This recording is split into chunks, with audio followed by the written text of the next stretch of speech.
हरे कृष्णा, राधे राधे। अपनी पिछली वीडियो में आपको चातुर्मास का महत्व और नियम बताए थे। अब आज इस वीडियो में आपको चातुर्मास व्रत की कथा बताती हूँ, जो भगवान श्री कृष्ण ने स्वयं कुंती पुत्र युधिष्ठिर को बताई थी। इस कथा में भगवान ने बताया है कि चातुर्मास में क्या कर्म करने से क्या फल मिलता है। बहुत ही पावन और फलकारी कथा है। प्रेम, मन और भाव से सुने। एक समय कुंती पुत्र युधिष्ठिर ने श्री कृष्ण से कहा, हे भगवान, हे कमल नयन, आपका यानी भगवान विष्णु का शयन व्रत किस प्रकार किया जाता है, कृपया करके मुझे समझाइए। श्री कृष्ण बोले, हे राजन, हे कुंती पुत्र, ये तुमने सब मानवों के हित की बात पूछी है, इसलिए अब मैं तुम्हें भगवान श्री हरि के शयन व्रत का विस्तार से वर्णन करता हूँ। साथ ही चातुर्मास व्रत को भी कहता हूँ, ध्यान पूर्वक सुनो। जब सूर्य नारायण कर्क राशि में स्थित हो तब भगवान विष्णु को शयन कराना चाहिए, और सूर्य नारायण के तुला राशि में आने पर भगवान को उठाना चाहिए। अगर कभी अधिक मास यानी लौंद का महीना बीच में आ जाए तो भी यह विधि ऐसे ही रहती है। इस विधि से अन्य किसी देवता को न शयन कराना चाहिए न उठाना चाहिए। आषाढ़ माह के शुक्ल पक्ष की देव शयनी एकादशी को विधि पूर्वक पूजा व्रत करना चाहिए। उस दिन विष्णु भगवान की प्रतिमा को शयन करवाकर चातुर्मास व्रत का नियम लेना चाहिए। शयन करवाने के लिए सबसे पहले उस प्रतिमा को पंचामृत स्नान करावे, फिर सफेद वस्त्रों को धारण कराकर तकियादार शैया पर शयन कराए, फिर धूप, दीप, नैवेद्य आदि से पूजन करना चाहिए। भगवान का पूजन शास्त्र ज्ञाता ब्राह्मण से करवाएं, फिर भगवान विष्णु की स्तुति करें और प्रार्थना करते हुए कहें, हे भगवान, मैंने आपको शयन कराया है, आपके शयन से संपूर्ण विश्व सो जाता है। मेरी आपसे हाथ जोड़कर विनती है, हे त्रिलोकीनाथ, आप 4 मास तक शयन करें और मेरे चातुर्मास व्रत को बिना किसी परेशानी के पूरा करें। इस तरह प्रार्थना करके शुद्ध भाव से चातुर्मास व्रत का नियम ग्रहण करें। भगवान विष्णु की स्तुति करने के उपरांत शुद्ध भाव से मनुष्य को दातुन आदि के नियमों को ग्रहण करना चाहिए। भगवान विष्णु के इस व्रत को आरंभ करने के 5 काल वर्णित किए गए हैं। देवशयनी एकादशी से लेकर देवोत्थान एकादशी तक चातुर्मास उपवास को करना चाहिए, या द्वादशी, पूर्णिमाशी, अष्टमी या संक्रांति को उपवास शुरू करना चाहिए और कार्तिक माह के शुक्ल पक्ष की द्वादशी को समाप्त कर देना चाहिए। इस उपवास से प्राणी के सभी पाप नष्ट हो जाते हैं। जो मनुष्य इस चातुर्मास व्रत को प्रतिवर्ष करता है, वह सूर्य के समान क्रांतिमान होकर विमान पर बैठकर विष्णु लोक को जाते हैं। हे राजन, अब आप इसमें दान का अलग अलग फल जाने। देव मंदिरों में रंगीन बेल बूटे बनाने वाले मनुष्य को 7 जन्मों तक ब्राह्मण की योनि मिलती है। चातुर्मास के दिनों में जो मनुष्य भगवान विष्णु को दही, दूध, घी, शहद और मिश्री आदि पंचामृत से स्नान कराता है, वह वैभवशाली होकर अनंत सुख भोगता है। श्रद्धा पूर्वक भूमि, स्वर्ण, दक्षिणा आदि ब्राह्मणों को दान स्वरूप देने वाला मनुष्य स्वर्ग में जाकर देवराज के समान सुख भोगता है। भगवान विष्णु की स्वर्ण प्रतिमा बनाकर जो मनुष्य उसका धूप, दीप, पुष्प, नैवेद्य आदि से पूजन करता है, वह देवलोक में जाकर अनंत सुख भोगता है। चातुर्मास के अंदर जो मनुष्य नित्य भगवान को तुलसी जी अर्पित करता है, वह स्वर्ण के विमान पर बैठ के विष्णु लोक को जाता है। भगवान विष्णु का धूप, दीप से पूजन करने वाले मनुष्य को अनंत संपत्ति मिलती है। इस एकादशी से कार्तिक के महीने तक जो मनुष्य भगवान विष्णु और अश्वत्थ वृक्ष यानी पीपल के पेड़ की पूजा करते हैं, उन्हें विष्णु लोक की प्राप्ति होती है। जो मनुष्य चातुर्मास व्रत में संध्या के समय देवताओं तथा ब्राह्मणों को दीपदान करते हैं तथा ब्राह्मणों को सोने के पात्र में वस्त्र दान देते हैं, वह विष्णु लोक को जाते हैं। भक्ति पूर्वक भगवान का चरणामृत लेने वाले मनुष्य इस संसार के आवागमन के चक्र से मुक्त हो जाते हैं। जो मनुष्य भगवान विष्णु के मंदिर में नित्य प्रति 108 बार गायत्री मंत्र का जाप करते हैं, वे कभी पापों में लिप्त नहीं होते। पुराण तथा धर्म शास्त्र को सुनने वाले और वेद पाठी ब्राह्मण को वस्त्रों का दान करने वाले मनुष्य दानी, धनी, ज्ञानी और यशस्वी होते हैं। जो मनुष्य भगवान विष्णु या शिव जी का स्मरण करते हैं और अंत में उनकी प्रतिमा दान करते हैं, वे समस्त पापों से मुक्त होकर गुणवान बनते हैं। जो मनुष्य सूर्य नारायण को अर्घ्य देते हैं और समाप्ति में गौदान करते हैं, वे निरोग्यता, दीर्घायु, यश, धन और बल पाते हैं। जो मनुष्य चातुर्य मास में गायत्री मंत्र द्वारा तिल से होम करते हैं और चातुर्य मास समाप्त हो जाने पर तिल का दान करते हैं, उनके सभी पाप नष्ट हो जाते हैं और निरोगी काया मिलती है तथा अच्छी संस्कारवान संतान की प्राप्ति होती है। जो मनुष्य चातुर्य मास में अन्न से होम करते हैं और समाप्त हो जाने पर घी, घड़ा और वस्त्रों का दान करते हैं, वे ऐश्वर्यशाली होते हैं तथा ब्रह्मा के समान भोग भोगते हैं। जो मनुष्य तुलसी जी को धारण करते हैं तथा अंत में भगवान विष्णु के निमित्त ब्राह्मणों को दान देते हैं, वह विष्णु लोक को पाते हैं। चातुर्य मास उपवास में जो मनुष्य भगवान विष्णु के शयन के उपरांत उनके मस्तक पर नित्य प्रति दूध चढ़ाते हैं और अंत में स्वर्ण की दुर्वा दान करते हैं तथा दान देते समय जो इस प्रकार की स्तुति करते हुए कहते हैं कि हे दुर्वे, जिस भांति इस पृथ्वी पर शाखाओं सहित फैली हुई हो, उसी प्रकार मुझे भी अजर अमर संतान दो। ऐसा करने वाले मनुष्य के सब पाप नष्ट हो जाते हैं और अंत में स्वर्ग की प्राप्ति होती है।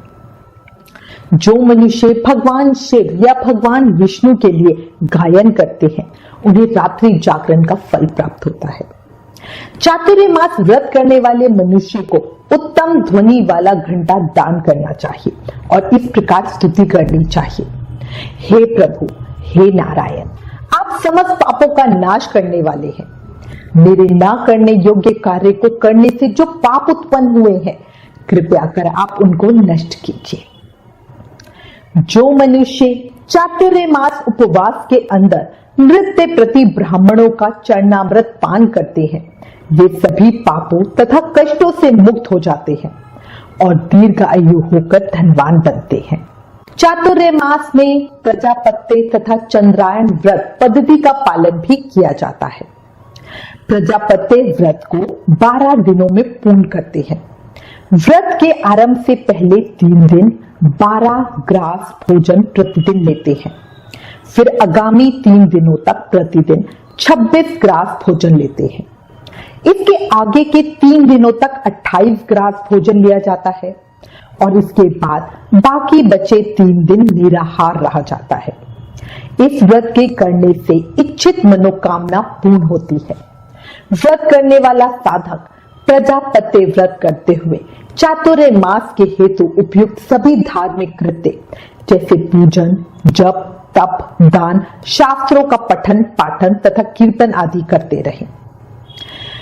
हे राजन, इसी प्रकार चंद्रायण व्रत भी किया जाता है।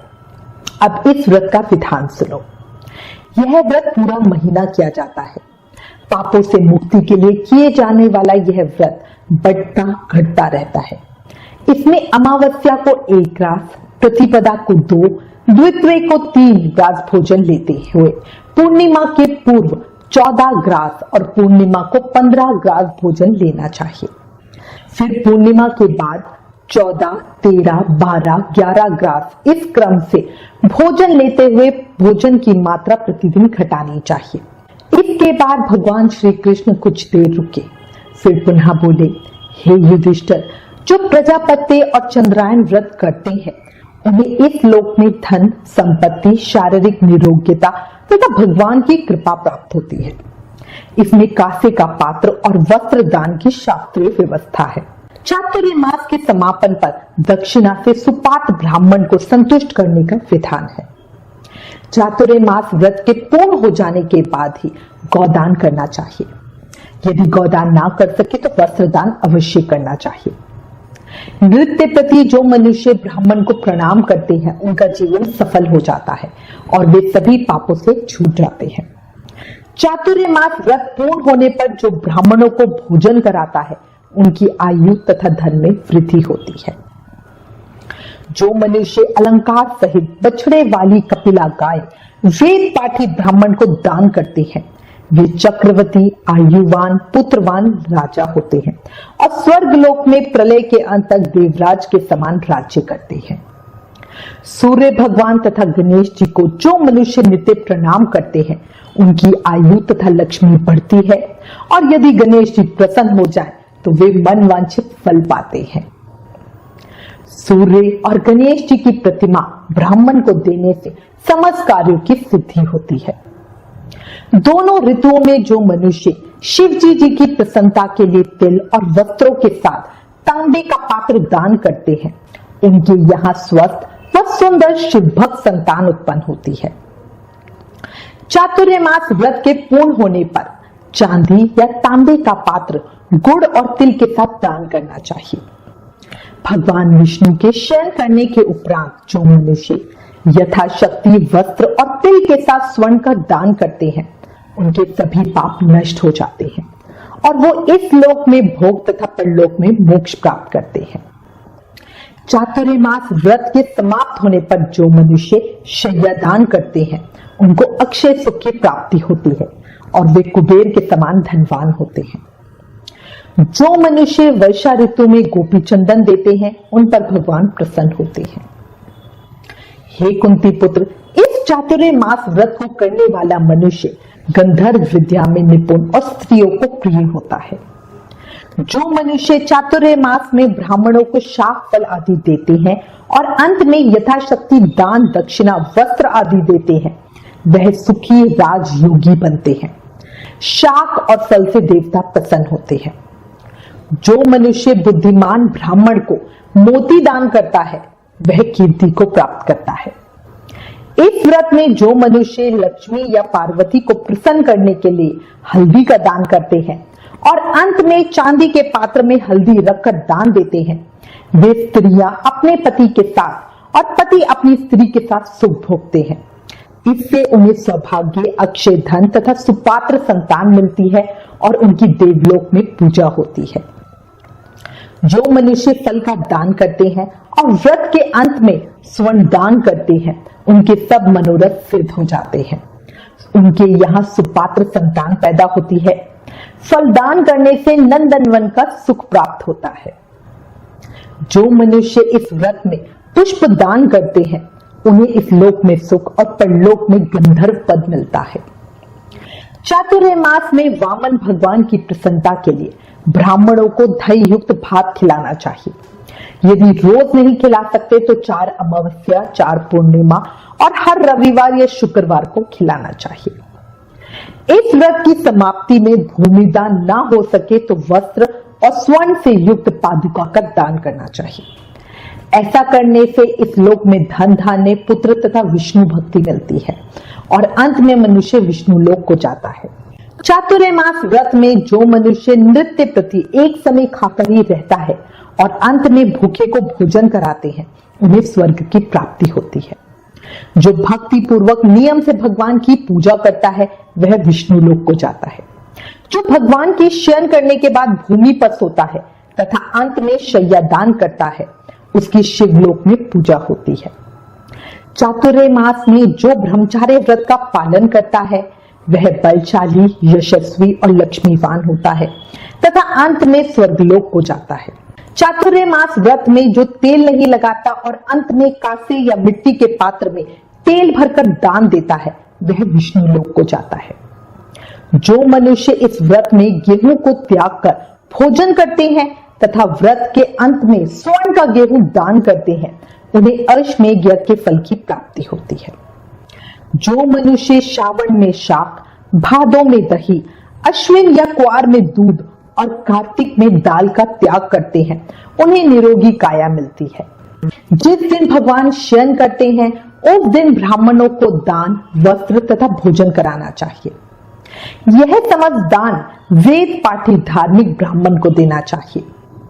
चोरी करने वाला, मदपान करने वाला, अगम में गमन करने वाला अधर्मी, शास्त्रों का निरादर करने वाला, मिथ्या बोलने वाला, अन्य त्यागने वाले कर्मों को करने वाले ब्राह्मण को दान देने से उल्टा पाप लगता है तथा नरक की प्राप्ति होती है।